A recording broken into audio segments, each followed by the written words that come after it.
currently on a mission to catch up with my Goodreads goal, and right now I am 7 books behind, so that needs to change as soon as possible. Now I know reading isn't about quantity, it's about quality, and I do read because I genuinely love it, but I'm also trying to take being a booktuber seriously, so I need to be able to read as much as I can so that I can come over here and yap to you guys about books that I loved and books that I didn't love. Originally, I planned on reading 3 books, but realistically speaking, I do not think I will have finished 3 books by the time I intend this video to go up. So instead, this will be a reading vlog where I read 2 books. I'll be starting with tomorrow and tomorrow and tomorrow.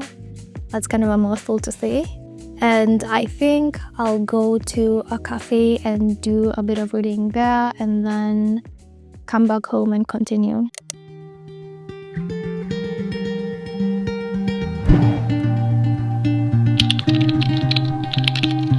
No need to give it up, just need to let it go.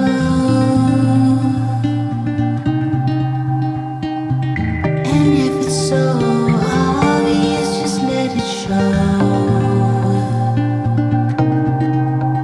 Come on, don't let me down. I'm right here for you. Keep looking up, don't you frown. There's so much more to do.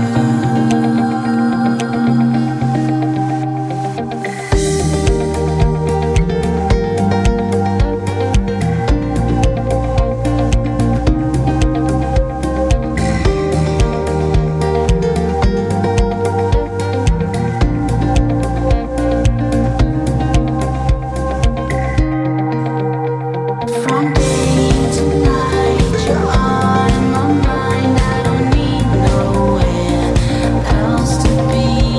The fire and ice is side by side. There's nowhere else that I should be.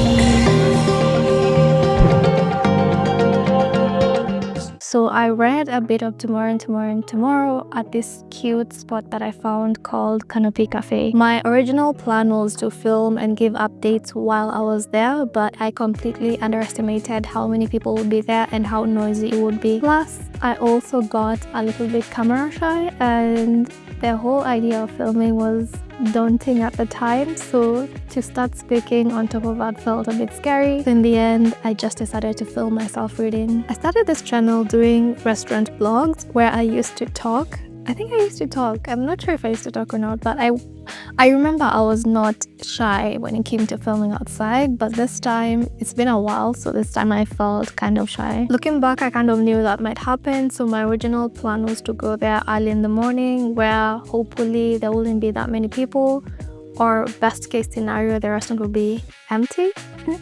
But did I follow through with this brilliant plan? No.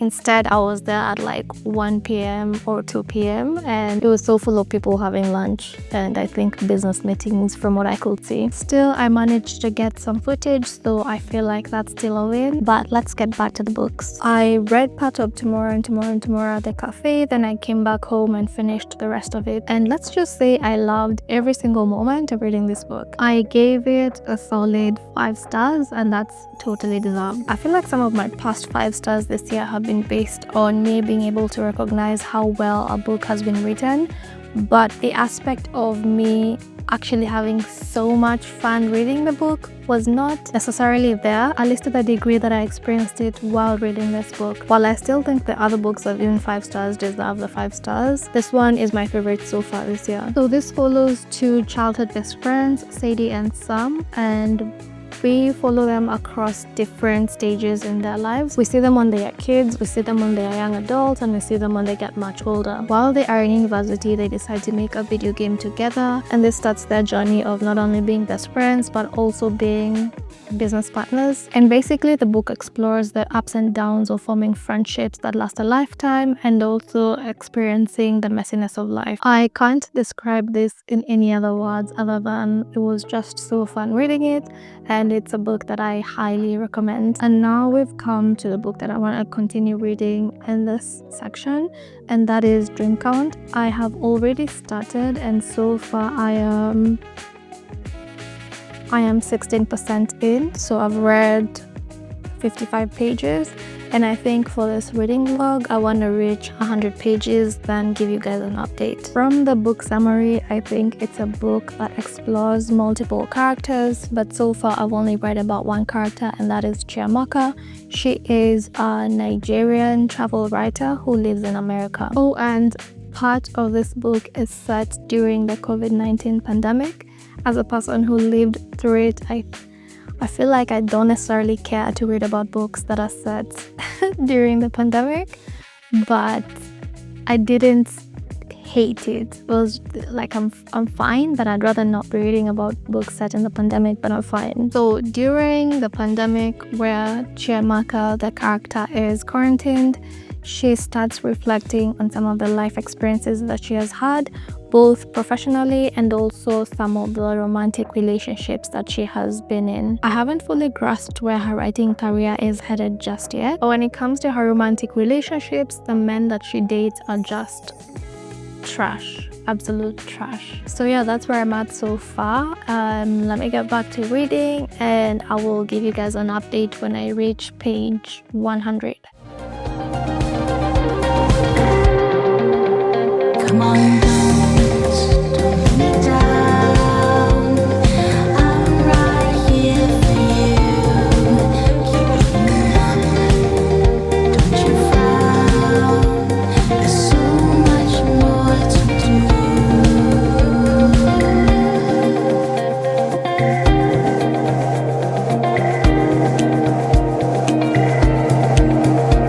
From day to night, you're on my mind. I don't need nowhere else to be. The fire lights side by side. There's nowhere else I should be. So I'm back, and I decided to get a blanket because it's a bit cold. Also, I bought fairy lights. I don't even know if they make much of a difference. I am now on page 100, and that's like 29% in. So I guess this is a bit of a chunky book. I think it's around 400 pages. I hadn't realized that when I started reading it, but that's fine. I've had a lot of thoughts along the way while reading this book, but the more I read, the more I feel like I want to finish it first before I pass judgment. So far, it feels like we're mainly focusing on these characters' love lives, or well, their propensity to make poor choices when it comes to the men they date, because all the men are just time wasters. I don't know that I necessarily care to read about women who are constantly choosing problematic men and then sitting around and feeling sad for themselves. But I guess I'm okay. This book is not invoking strong emotions in me. I'm not attached to the story, but I'm still committed to like reading it fully. I do have a hope there's more to these characters than simply their dating lives and a bit of their career. Anyway, I'll keep reading, but I'm gonna end the vlog here, and yeah, thanks for hanging out with me, and see you in the next one. Bye. Oh, and don't forget to subscribe if you enjoyed this video, and please give this video a thumbs up as well.